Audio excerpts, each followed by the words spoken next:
Techno-Nationalism, Part 3: Efficiency and Humanity. In Part 2 of this series, we introduced a moral framework for technological innovation and answered the following question: what are examples of good and bad technologies? We now proceed to our third question: to what end greater efficiency? This might sound like an amorphous or even boring question, but don't judge it at face value. The drive for ever greater efficiency, as well as for higher productivity, is one of the most anti-human forces of all. Let's unpack this. As humans, we have limits to what we can do.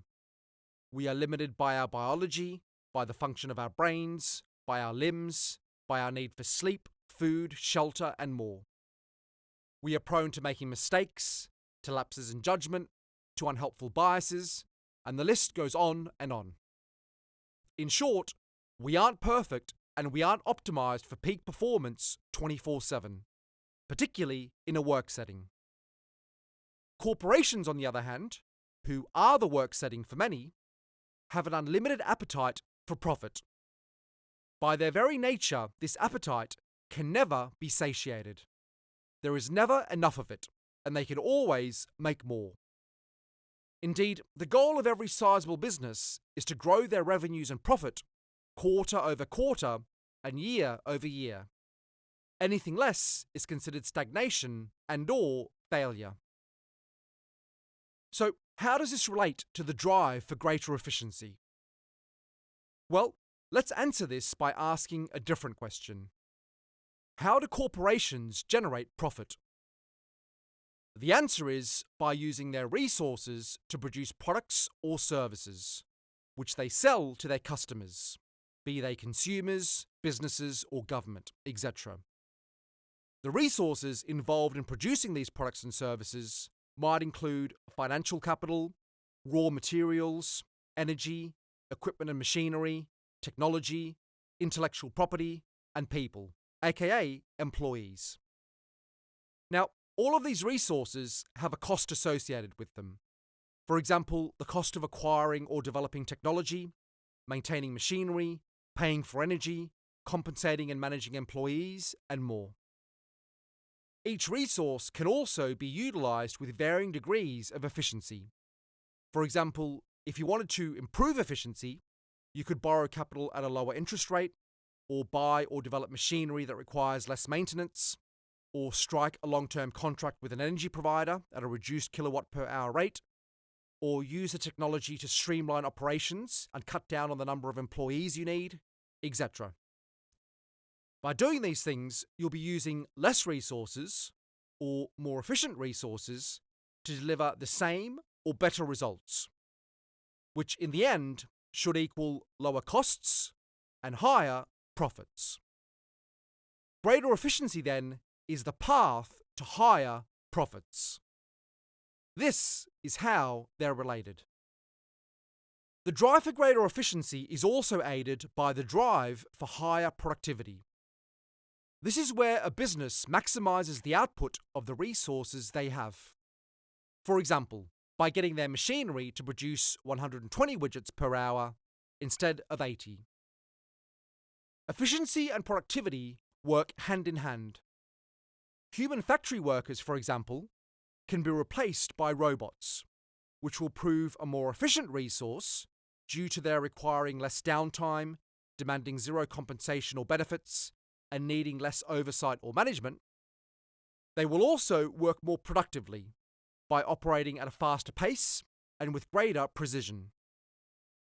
Overall, then, this efficiency/productivity duo is a win-win for most businesses. What should be clear, however, is that this continuous and unlimited drive for greater efficiency, productivity, and ultimately profit is not a human-centric system. Humans are just a replaceable cog in the machine. They are a resource on par with any other resource. Indeed, corporations have a name for a department that administers this resource. It is human resources. This unimaginative, amoral, capitalistic name makes no effort to hide the true nature of the system. To belabor the point then, since we adjust resources, we can be cut at any time without a second thought. Just like a company might get rid of old or inefficient machinery, they might fire 50 or 500 or 5,000 people who just aren't needed anymore, because the company wants to streamline operations or change strategy in order to preserve or grow their profits. Okay, that's fine, you might think. Businesses need to adapt and change to survive. But in our technological age, at the dawn of an AI and robotics revolution, so-called human resources can and will be increasingly replaced by non-human resources, as it will be the only way for businesses to remain competitive and thus profitable. We may have fooled ourselves into believing we humans were the centerpiece in this system, that it all revolved around us, but we will soon find out that we are not. It was never about us, but about the Holy of Holies, the sacred mission, the magical North Star, that is, profit. We have up till now been a mere resource used to help generate profit. If we appeared important, it's because profit-seeking entities lacked alternatives. They now have them. Enter robots and AI, which will be coming for every job function and profession they can. Factory workers, service industry workers, security staff, and more will increasingly be replaced by robots, whilst accountants, lawyers, researchers, marketeers, developers, and the list goes on, will be replaced by AI. Search online for AI and an industry or profession of your choice, and you will see companies being funded and technologies being developed whose aim is to automate away the work of humans. Why?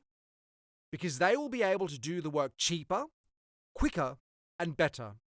So what's not to like? Especially in a system that values these outcomes above all else. And if you think these technologies are nowhere near being able to deliver on their promises, then you haven't been paying close enough attention.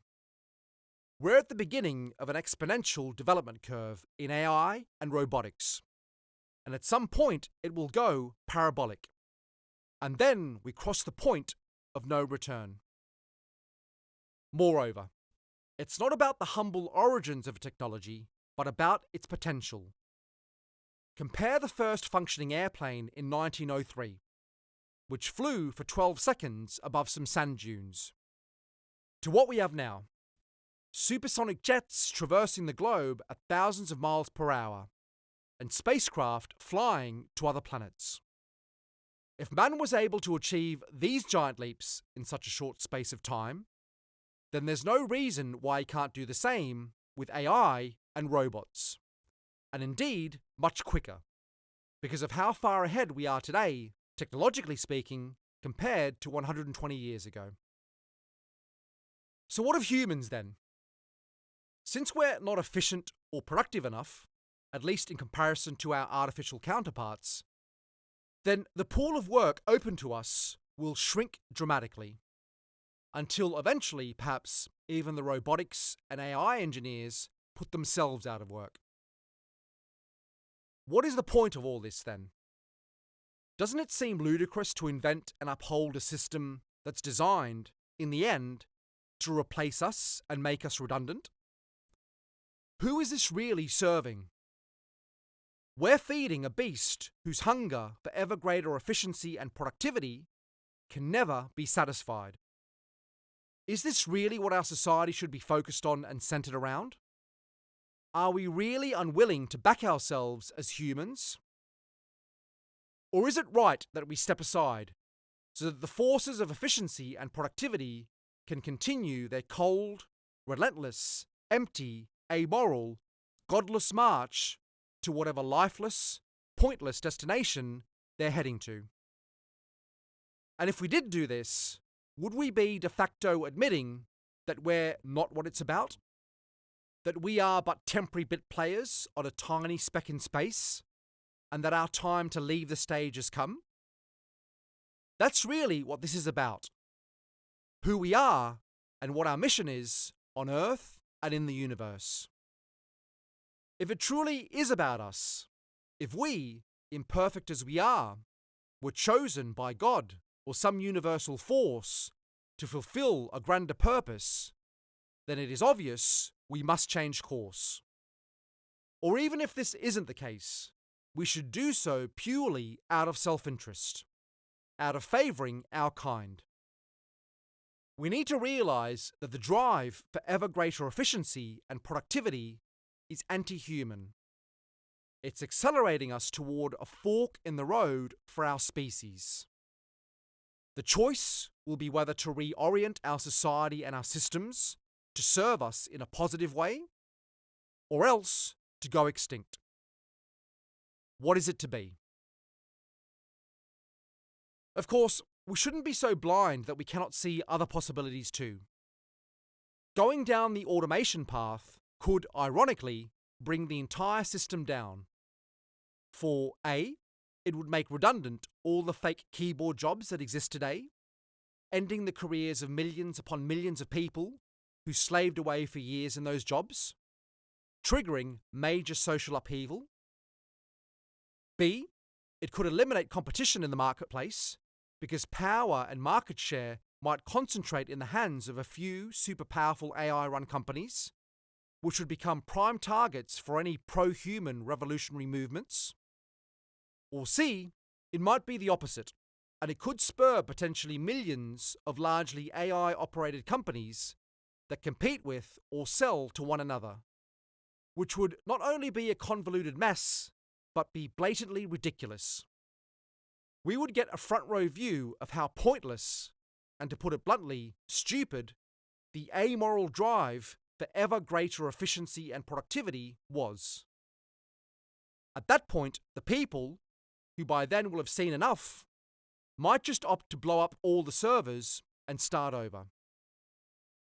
The result would possibly be a return to more traditional ways of life and to using technology in more helpful ways, i.e. to aid human endeavour, rather than to corrupt or replace it. Or perhaps instead of tradition, we get barbarism. Maybe Mad Max becomes a documentary rather than a fantasy film, and it portrays our post-technological and digital world. Or maybe the servers aren't destroyed. Maybe humans are so mentally, emotionally, and spiritually defeated by this unnatural system that they just give up. Legions of bug men and bug women live out their days pacified by virtual reality and drugs. Humans exit the universal stage, not with a bang, but a whimper.